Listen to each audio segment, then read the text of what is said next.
because that's legally the first time we can do it. So Perfect. I'll just click record, then we'll just kind of run through no worries. more so on your experience, and then we'll add wee bits to it. Just jumping on pre-season. Do you know do you know how it looks for you? Yeah, so we were lucky enough we were given a booklet that kind of took us all the way up until the 17th of August. And I know once the first sort of week that we're there, it's captain's practice, so it's led by the players on the team. Um, a lot of us do the running in the morning to get ahead of the heat because of how hot it is in Texas. And then once pre-season begins, we go to two a days. So I think we train from 9 till 11 in the morning because our coach likes to kind of have us training in the heat of the day. And then we do a scrimmage every single night for at least an hour from about 8 till 9. And that's constant until the start of season. That's exactly what my coach did. Did the fitness in the morning, and then the hmm evening was like a maybe a couple of drills, but generally into a game. But we all loved that, and we were all looking forward to it. It was very competitive. No, for sure. And especially when, the coach is trying to implement things like two touch, one touch maxes, it causes people to make quick decision making and it gels the team quicker. That's what I noticed, I having was it been my second time round. I was just asking Shay there. Shay's going over to St Mary's, so not too far from you. And the coach there, Johnny, a Scottish guy, he was saying it's I think like 100 degrees just now. So I think at the moment it's been, yeah, I think about 105 it was not that long ago. So it's It's getting up there. right. So Hannah, you've been there for a year. We'll just kind of take you back a little bit. Mhm. More so growing up in Scotland, clubs you played with, where you're at just now, and how you got there in terms of colleges. Yeah, of course, Ed. So growing up, I played for my local team, which at the time was a boys' team. It was cross forward, and I played with them as long as I physically could before I had to make the transition to women's football. So then I played for Dunfermline girls up until about 13, and then I was lucky enough to get a breakthrough to Edinburgh, and that's kind of where it all just picked up from there. Won everything that there could be to win in Scotland. So I thought, where next? So then obviously that's what led me. I was actually in Spain at the time when I saw the advertisement for global sports recruitment, and that's just, the first one was at the time it was at Rangers training ground. So we did that, and that ended up leading me down the path of okay, I do have this opportunity to play and keep playing, but also earn a degree. And then at the time, I was always interested in the junior college side of things, being there for 2 years, because you're at a place for 2 years. So if you decide you want to see more, there's that option to go elsewhere. Or in some instances, if you decide, okay, I'd like to come home, I've had my fun, you can transfer that stuff back to universities back home. So then spent 2 years in Garden City, Kansas, a lot of opportunities there, good amount of fun. And then that ended up leading me down the path to Angelo State in San Angelo, Texas. So that's pretty much how it's progressed. Which is a NCAA Division, Division Two uni. yes. Good. So you went over to the States, junior college. Did you have any concerns about going to a junior college? I think the concern was obviously, would I get game time? What is the academics going to be like? And just, I hope I make friends, or I hope I get on well and still enjoy the sport I play. So they were definitely some of the concerns. But honestly, it was all blown out of the water. It's such a different way of life, and I'm definitely glad I did it for So sure. you went over with a couple of GSR girls, Yes. Caris, and who else went with you?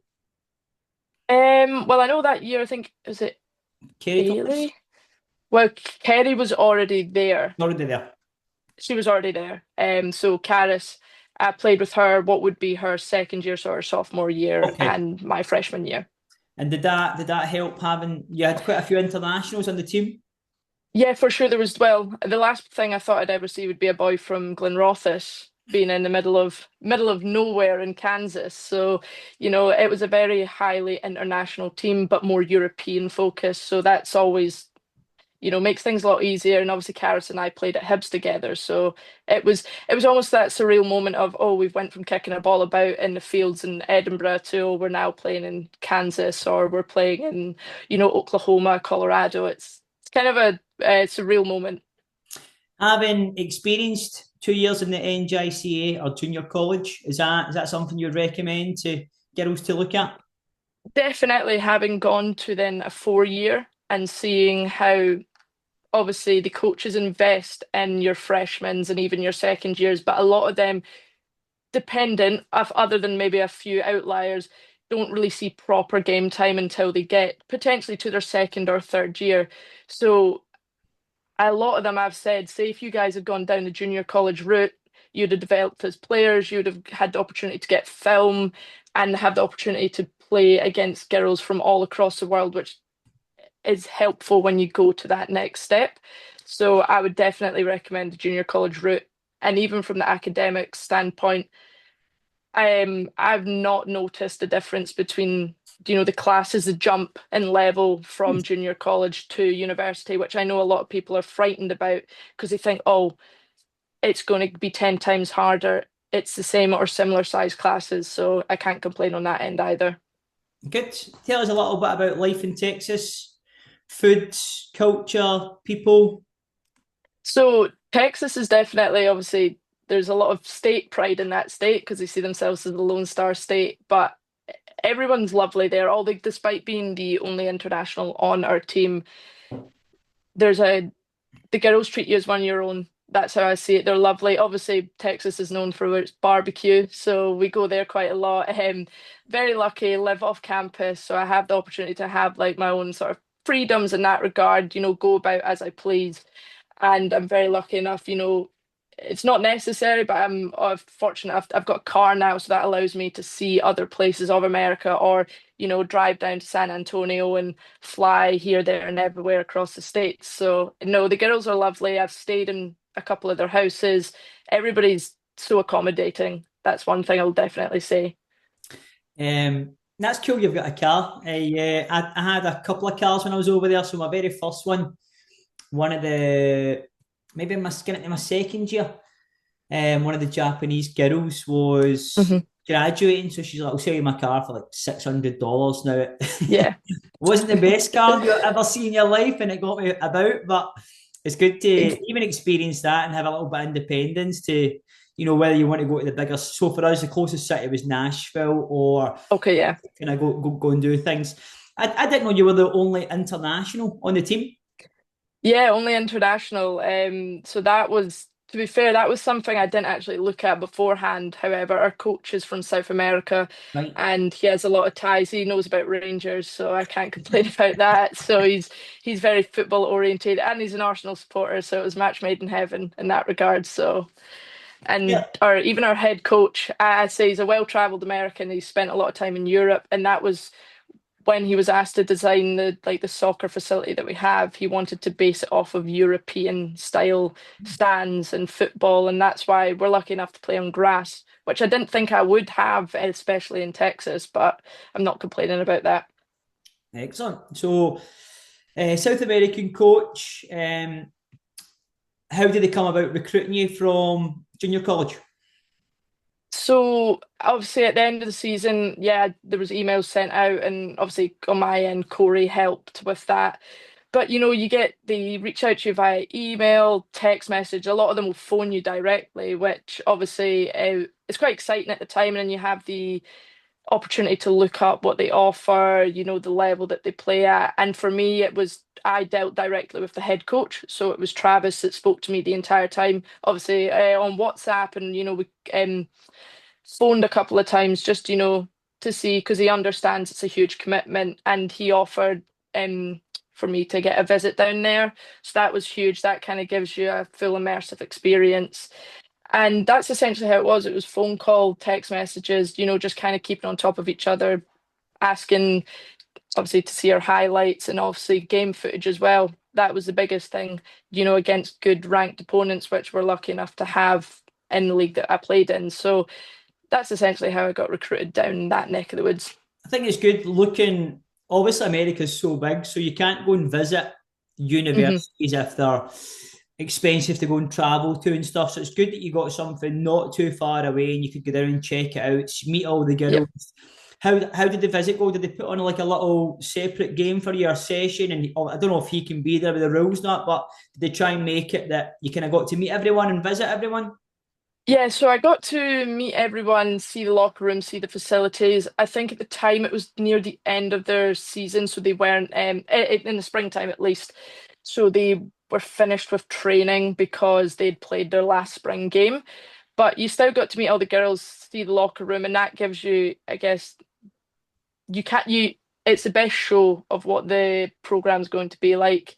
And I clicked with them instantly, so that's a huge aspect with that side of things. And like you said, it was close enough where I was lucky enough to keep my stuff in Kansas over the summer and then just take it all down in one go, which saved the fun side of moving things back and forth. Right, good. So leaving Dunfermline, have you noticed a difference? Obviously, Crossford's a small little place, and Dunfermline kind of outside the bigger cities and stuff. How have you saw things? Maybe your parents. How have they saw a difference in you in terms of maturity and did you suffer things like homesickness, etc.? So I was lucky enough. I always thought I would kind of suffer with homesickness, or my worry was when I come back after my first semester, will I want to go back out in the spring semester because I've had, the luxury of being able to come home, see family. But for myself, I realized there's constantly things going on, and there's girls who are in the exact same boat as you. So you kind of almost create your own little community in that regard. And yeah, garden kind of reminded me of back home. It was all community based, and that's what made it so good. And even the same in San Angelo, the biggest difference I've noticed is just simply how spread out everything is. But you can still, the girls are always willing to take you places. There is transportation. So transition wise, I actually look forward to going out. I almost see it as I get my 6 months at a time of freedom, where I can just walk out the door when I want to walk out the door and don't have to tell my parents, oh, I'm going here, there, and everywhere. And they've got that trust in me. And I obviously have been there what will be 3 years now, so that trust is there, which is huge in that regard. Yep. How are you finding the people in Texas? Obviously, Tennessee, like people were so nice and they would give you their car and they would just do things that you would never get back home. Is Texas similar to that? Definitely, that's exactly what I noticed. It's almost kind of off-putting because you go, surely you can't just be that nice. There must be like an alternative motive, but there's really not, and it's across the board. So that's when you know it's not put on or it's not. You've been lucky to find the diamond in the rough. They all seem to be like that. Yep. Even simply, I'm flying into Dallas and then driving to San Angelo. My friend and roommate Grayson, she was like, "Oh well, if anything goes wrong, let me know and we can see if we can pick you up." And that's 4 hours one way. So I know, like you come and stay with me or my family or my parents for the yeah, weekend, and we'll feed you, and things like Thanksgiving and all that. Like I really saw an amazing side, and I think it changes you as well and how you invite people into your home, and I mean, whereas back home and stuff, you probably wouldn't have been more open to that because you're expecting someone to. I don't know. You don't really trust people as yeah, much kind of growing no, up in our culture compared to over in the States, ex especially Southern ex hospitality. I was going to say, and I jokingly say, like I say, I've got multiple international parents and grandparents. I've kind of picked them up so I can stay here, there, and everywhere across the States, which, like I said, I don't know many cases of that back home, at least. No. Right, tell us a little bit about your schedule. So we've done a couple of chats now the last couple of weeks. Well, the girls that attended, six of you came to the last game, which was great in Edinburgh for your summer.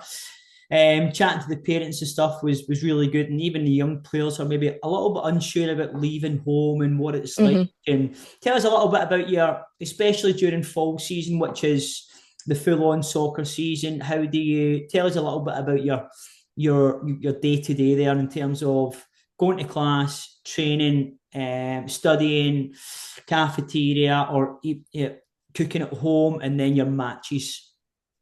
Yeah, so essentially, we have it that we can't have a class past 2:30, as our coach likes to give us sort of about an hour before um, our classes end and training starts. So a lot of the time, I like to try and get my classes over and done with as early on in the day so I can get on with the rest of the day, or a lot of the time go back and have a nap. Or in some cases, you can do hybrid classes where they're in person but also online, so you maybe only have to go in once a week. So I try and get that sorted as quick as possible.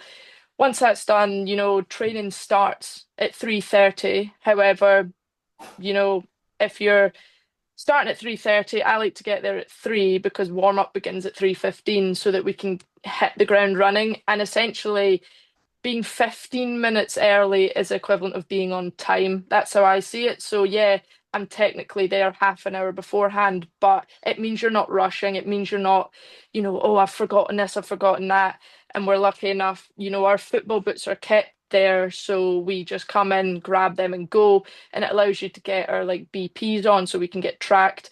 Once that's kind of done, we train from about 3:30 to about 5:30 during the fall, once classes have started. And then in some cases, we'll have weights at night twice a week, just kind of keep us ticking over injury prevention. But I think this time round, who would have thought we're actually begging for it to be in the morning? So, it means we have the rest of the evening to do as we please if it's not a game night, time for recovery, classes, or just simply hanging out. So, even back during pre-season, we all get the opportunity to go into the cafeteria, which is how we use it almost like do team bonding, finish the first training in the morning, go to the cafeteria, go back, rest, recoup, and then come back for training at night time. In regards to once the season kicks off and travel, I always try to not have any homework to do whilst traveling because I just don't want to do anything on the bus. I just kind of want to lie there, listen to music, or the last thing I want to do is when we're in a new place is be cooped up in my room doing homework. So I try and get that done beforehand. And, a lot of the time there's build up to the game. If it's, for example, a home game, yeah, kickoff's 3 o'clock. But, we've got to be there for about 12:30, 1 o'clock in the locker room, to get ready, get things sorted, and then head out and play a game. So, yeah, it takes up your entire day, but it's because there's so much prep beforehand, which yeah, I'm not complaining for. And even for travel games, if a lot of the time we play on the Saturday, so we leave on the Friday, get food, get settled, play on the Saturday, and then head home. So it can be very non-stop, but I think that's what makes it fun and it makes you become organized, and time management is huge when it comes to that side of things. What about you? Are you kind of playing 2 games per week in your conference? How does that kind of work for you? Yeah, so if I'm correct, I think we are either Wednesday, Saturday or Thursday, Sunday. That's kind of how our league works. And I know it goes right up. Playoffs is usually during Thanksgiving. So that's when tournament is held. So you're talking if you, for example, as our season went all the way up to December 1st. So your our first scrimmage is I think the 25th or something of August, all the way through to the 1st of December. Perfect. Okay, perfect. So we've went over a little bit about your schedule, which is cool. You get Christmas and a break in the summer. How's in terms of kind of playing NCAA Division Two in terms of soccer? How have you found the level?